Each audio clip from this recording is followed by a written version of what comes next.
So hello बच्चा, welcome back. बच्चा, मैंने आप सभी का ईमेल पढ़ा है, तो यहाँ पे हम लोग देखने वाला है कि कौन कौन से क्वेश्चन जो है वो आपको बोनस में जा सकता है या फिर कहाँ पे आपको कंफ्यूजन है।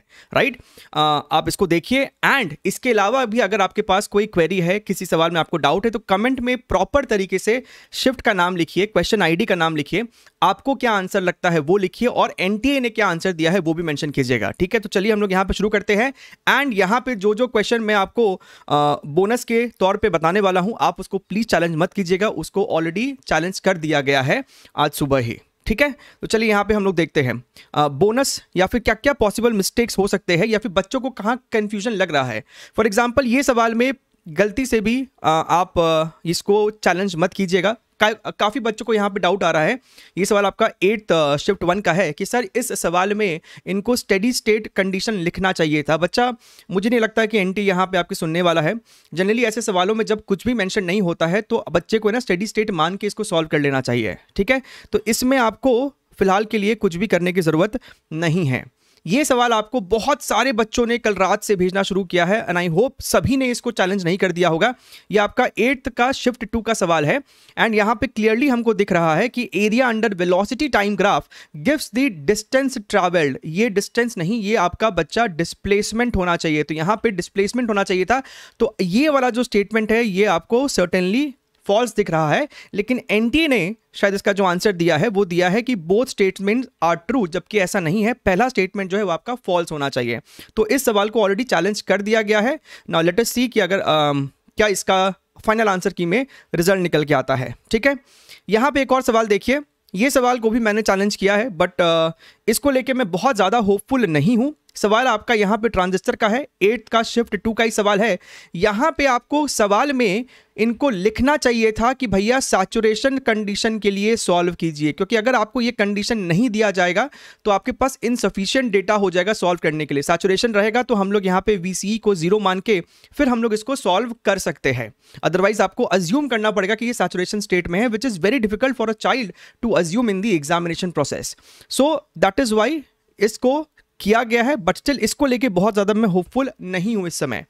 ये सवाल में बहुत से बच्चों को कंफ्यूजन है। 10th का आपका ये शिफ्ट 2 का सवाल है।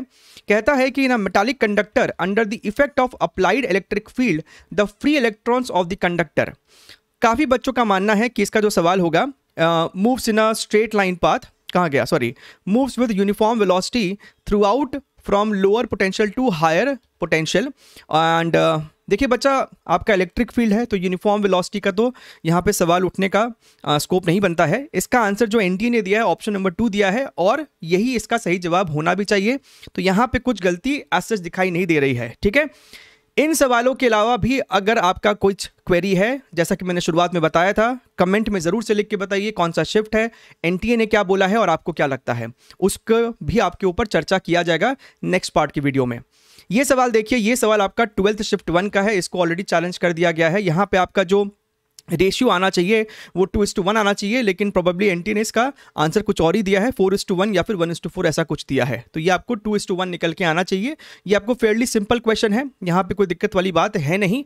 डोंट चैलेंज इट, कर दिया गया है जैसे कि मैंने आपको पहले भी बोला है।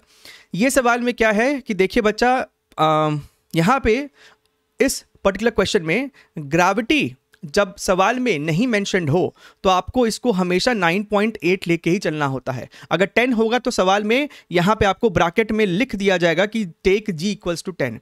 तो 9.8 लेके सॉल्व करोगे तो 784 आता है, जो कि एनटीए ने आंसर प्रोवाइड किया है। लेकिन मेजॉरिटी बच्चों ने शायद इसको 800 सॉल्व किया है। कहीं ना कहीं ये, मैं ये नहीं बोलूँगा कि आपकी गलती है, ये एक अनफॉर्चुनेट सिचुएशन है which you have to face right now. तो इसको चैलेंज करके फ़ायदा नहीं है। यहाँ पे 784 ही आंसर आपका रहने वाला है। ठीक है, चलिए इस सवाल को देखते हैं। 13th का ये आपका शिफ्ट 2 का क्वेश्चन है। यहाँ पे भी काफ़ी बच्चों को कॉन्सेप्चुअल मिस्टेक उन्होंने कर दी है। एनटीए ने जो इसका आंसर दिया है वो बिल्कुल सही जवाब दिया है, यानी कि इसका जो बी होगा और जो इसका ई होगा वो सही है, यानी ऑप्शन नंबर 2 जो है वो आपका सही होने वाला है।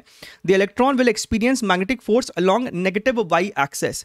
यहाँ पे जो एक चीज़ आप फैक्टर में नहीं ले रहे हैं, दैट इज़ कि वो इलेक्ट्रॉन है, वो एक नेगेटिव चार्ज है।